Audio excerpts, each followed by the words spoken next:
అందరికీ నమస్కారం. అయితే జస్ట్ ఇంతకుముందే ఈ కేసుకు సంబంధించి ఒక చిన్న అప్డేట్ అందరికీ తెలిసే ఉండొచ్చు. హైకోర్టులో ఆర్గ్యుమెంట్స్ జరిగినాయి. ఇంట్రిమ్ రిలీఫ్, మధ్యంతర రక్షణ కోసం అండ్ మధ్యంతర బెయిల్, ఇంట్రిమ్ బెయిల్ ఆర్డర్ కోసం. అయితే హైకోర్టు ఏం చేసిందంటే, ఇటువైపున చాలా పెద్ద అడ్వకేట్ బండి సంజయ్ కుమారుడి తరపున నిరంజన్ రెడ్డి ఆయన వాదిస్తున్నారు. పబ్లిక్ ప్రాసిక్యూటర్ నాగేశ్వరరావు గారు ఆయన ఇంకో వైపున వాదిస్తున్నారు, జడ్జి మాధవి గారు. మొత్తానికి ఇందులో ఈ మధ్యంతర రక్షణ విషయంలో, ఇంట్రీమ్ రిలీఫ్ విషయంలో రేపటికి కోర్టు వాయిదా వేసింది. ఈ మధ్యంతర బెయిల్కి సంబంధించిన, అంటే ముందస్తు బెయిల్ వేసిరు కదా, ముందస్తు బెయిల్ కావాలన్నారు కదా, ఈ ముందస్తు బెయిల్ విషయంలో నెక్స్ట్ వీక్కి వాయిదా వేసింది. ఇక దీన్ని బట్టి మనం అర్థం చేసుకోవచ్చు, ఇప్పట్లో అరెస్టు ఉండే అవకాశం ఉందా లేదా అని చెప్పడానికి చాలా క్లియర్గా ఇప్పుడు వచ్చినటువంటి ఆర్డర్ కనబడుతున్నది. ఇప్పుడు మధ్యంతర రక్షణ రేపు వస్తుందా రాదా అన్నది రేపు ఉంటుంది. ఒకవేళ మధ్యంతర రక్షణ వచ్చినా సీరియస్ స్టెప్స్ తీసుకోవద్దనో లేకపోతే ఇంకేదైనా ఉండే అవకాశం ఉంది. ఈ మధ్యంతర రక్షణ, ఈ ముందస్తు బెయిల్ రెండు కూడా ఆల్మోస్ట్ ఈక్వల్ దాని కిందనే చూడాల్సి ఉంటుంది. సో ఇప్పుడు ముందస్తు బెయిల్ అయితే నెక్స్ట్ వీక్కి వాయిదా పడ్డది. సో బెయిల్ అన్న అంశం అనేది ఇప్పుడు చర్చకే లేదు, నెక్స్ట్ వీకే మనం చూడాలి. ఈ మధ్యంతర రక్షణ విషయంలో వచ్చే దాని ప్రకారం ఆయన అరెస్టు ఉంటుందా ఉండదా అన్నది చూడాలి. ఇప్పుడు బండి భగీరథ 2 రోజుల్లో నేను అటెండ్ అవుతా, ఎల్లుండి అంటే నిన్న చెప్పిండు రేపు అటెండ్ అవుతా అని, ఎల్లుండి అటెండ్ అవుతాను అంటే రేపు. సో మరి ఈ ఆర్డర్ వచ్చిన తర్వాత రేపు అటెండ్ అవుతాడా, ఈ మధ్యంతర రక్షణ వస్తుందని మళ్ళీ వెయిట్ చేస్తారా, రేపు కోర్టు ఏం చెప్పబోతున్నది? ఈ టోటల్ ఎపిసోడ్ చూసిన తర్వాత ఈ ఆర్గ్యుమెంట్స్లో భాగంగా జరిగిన ఇంకొక పరిణామం ఏంటంటే, అసలు ఈ పాప మైనరా మేజరా అన్నది ఒక డిస్కషన్ పెట్టింది. వీళ్ళేసిన సిఆర్ఎల్పిలో, క్రైమ్ పిటిషన్లో పేజ్ నెంబర్ 30లో చాలా క్లియర్గా ఏం చెప్పినారంటే, 2021లో ఒక యాక్సిడెంట్ జరిగింది, ర్యాష్ డ్రైవింగ్ యాక్సిడెంట్లో అమ్మాయి తండ్రి చలాన్ కట్టిండు. ఆ పర్టికులర్ దాంట్లో ఆనాటికి ఆమె వయసు 15 సంవత్సరాలని చెప్పబడి ఉన్నది 2021లోనే. ఇవాళ 2026లో ఉన్నాం. సో కాబట్టి ఆమె వయసు రీత్యా చూస్తే ఆమె మైనార్టీ తీరిపోయింది, 19 నుంచి 20 ఏళ్ళు ఉండే అవకాశం ఉంది. సో దీని మీద మాకు అనుమానం ఉంది అని ఒక పాయింట్ అందులో మెన్షన్ చేయడం జరిగింది. సో అక్కడి నుంచే చర్చ స్టార్ట్ అయింది. అమ్మాయి మేజరా మైనరా అనే ఒక చర్చని వాళ్ళే లేవనెత్తారు. అండ్ దాంతోపాటు పేజ్ నెంబర్ 31, 32లో మీ సేవ నుంచి వచ్చిన ఒక డేట్ ఆఫ్ బర్త్ సర్టిఫికేట్ ఉంది. దాని తర్వాత జిహెచ్ఎంసీ నుంచి వచ్చిన ఒక డేట్ ఆఫ్ బర్త్ సర్టిఫికేట్ ఉంది. ఒక డేట్ ఆఫ్ బర్త్ సర్టిఫికేట్ ఏమో 2008, ఇంకో డేట్ ఆఫ్ బర్త్ సర్టిఫికేట్ ఏమో 2010 అని ఉంది. ఒక దాంట్లో ఆదిత్య నర్సింగ్ హోమ్ ఉంది, ఇంకో దాంట్లో ఫెర్నాండెస్ హాస్పిటల్ అని ఉంది. సరే, దీంట్లో ఏం క్లారిటీ లేదు అని చెప్పే ప్రయత్నం చేస్తున్నారు. ఇప్పుడు చాలా జడ్జిమెంట్స్ ఉన్నాయి. మీరు ChatGPT ఓపెన్ చేస్తే సుప్రీంకోర్టు చాలా గైడ్లైన్స్ ఇచ్చింది. అసలు దేన్ని ప్రామాణికంగా తీసుకోవాలి అని దానికి సంబంధించి సుప్రీంకోర్టు గతంలో హర్యానాకు సంబంధించిన, ఉత్తరప్రదేశ్ సంబంధించిన కొన్ని కేసెస్లో మెట్రికులేషన్ 10th క్లాస్ సర్టిఫికేట్ ఏమున్నది దాన్ని ఫస్ట్ పరిగణలోకి తీసుకోవాలి అని చాలా క్లియర్గా అందులో మెన్షన్ చేయబడింది. సో ప్రాధాన్యత క్రమంలో ఫస్ట్ 10th క్లాసు, ఆ తర్వాత డేట్ ఆఫ్ బర్త్ సర్టిఫికేటు, ఇట్లా కొన్ని పెట్టింది. ఇప్పుడు ఆ పర్టికులర్ కోర్టులో ఆ చలాన్ కట్టేటువంటి అప్లికేషన్ సంబంధించినటువంటిది ఎక్కడ ప్రాధాన్యత క్రమంలో అయితే లేదు. అసలు ఏమీ లేకపోతే అట్లాంటి దాన్ని కూడా పరిగణలోకి తీసుకోవచ్చు అని ఉండొచ్చేమో. దాని తర్వాత మెడికల్ టెస్ట్ అని సంథింగ్ ఏదో ఉంది. మెడికల్ టెస్ట్ కూడా అది అప్లికేబుల్ కాదు, ఎందుకంటే అక్యురేట్ డీటెయిల్స్ వచ్చే అవకాశం లేదు. +/- 1 year or 2 years ఎక్కువ లేదా తక్కువ వచ్చే అవకాశం ఉంది. సో దాన్ని పరిగణలోకి తీసుకోలేమని చెప్పింది. సో దీని ప్రకారం ఏంది, 10th క్లాస్ మెట్రికులేషన్ ఆమె ఎక్కడ చేసింది, 10th క్లాస్ ఎక్కడ, స్కూలింగ్ ఎక్కడ చేసింది అనే విషయంలో క్లారిటీ వస్తే ఆ సందర్భంలో వీళ్ళు సమర్పించిన డేట్ ఆఫ్ బర్త్ సర్టిఫికేట్ దాన్ని పరిగణలోకి తీసుకుని ఆమె మేజరా మైనరా అని చెప్పొచ్చు, ఎప్పుడు పుట్టిందని చెప్పొచ్చు. ఎందుకంటే ఈ ఇష్యూ అంతా దీని చుట్టే తిరుగుతున్నది.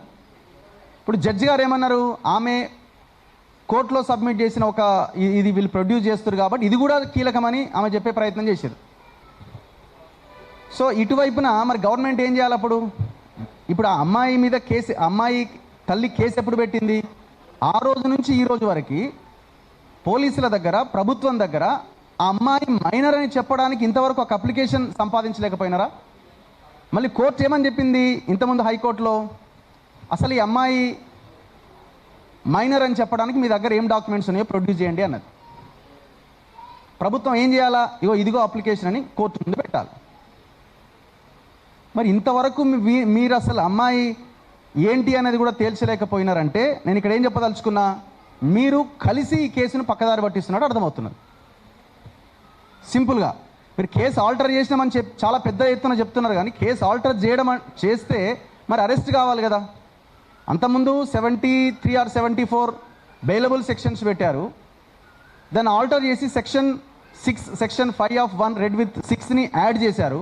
20 years శిక్ష ఉన్నటువంటి కేసు ఇది, నాన్ బెయిలబుల్ కేసు ఇది. అంతా బాగానే ఉంది. మరి ఇప్పుడు ఆ అమ్మాయి మేజరా మైనరా అనే ఒక చర్చని ఆ నిందితుడి తరపున వాళ్ళు లేవనెత్తుతున్నారు అని మీకు ఎప్పుడు తెలుసు? వాళ్ళు క్రైమ్ పిటిషన్ కోర్టులో వేసినప్పుడే తెలుసు. గవర్నమెంట్కి తెలుసు కదా, పబ్లిక్ ప్రాసిక్యూటర్ ఉన్నారు కదా, అడ్వకేట్ జనరల్ ఉన్నారు కదా. ఈ కేసు మొత్తం రాష్ట్రాన్ని దేశాన్ని కుదిపేస్తున్నది కదా.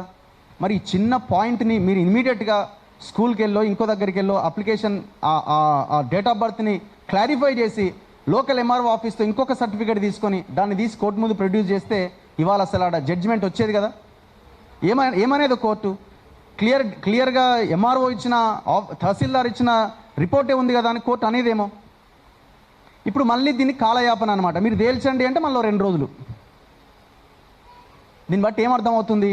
ఆన్ ఫస్ట్ డే సాయంత్రం 6 గంటలకి పేట్ బషీరాబాద్ పోలీస్ స్టేషన్ దగ్గర జరిగినప్పటి నుంచి ఇవాల్టి వరకు ఏదో రకంగా హషప్ చేయడానికి ఒక ప్రయత్నం జరుగుతున్నది.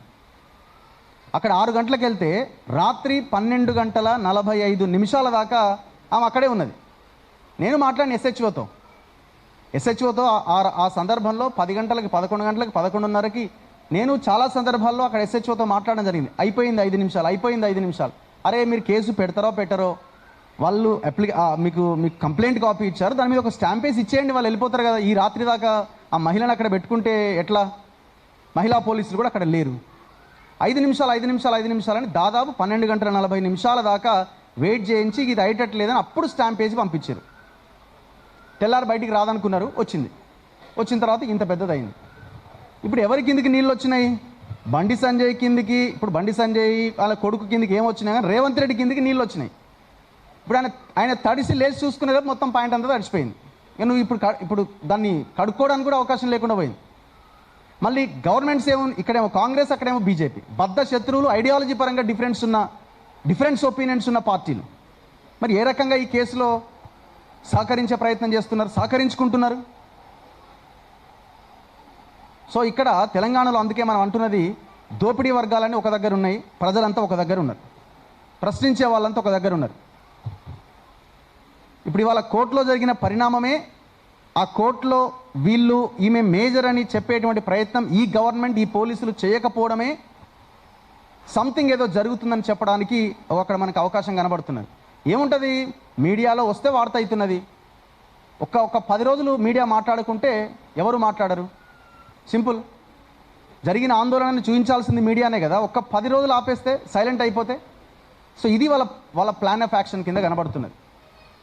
సో అందుకే ఇది రాబోయే రోజుల్లో మీ ప్రభుత్వాలను కూడా దింపేటువంటి కేసుగా ఇది మారే అవకాశాలు ఇప్పటికే కనబడుతున్నాయి. అది మరింత ఆందోళన పెరిగితే ఇంకో లైన్ తీసుకునే అవకాశం ఉంది. అందుకే కేసుని నిష్పక్షపాతంగా విచారణ చేసేలాగా ప్రభుత్వం చొరవ తీసుకోవాల్సిన అవసరం ఉందని ఈ వేదిక డిమాండ్ చేస్తున్నది. Thank you.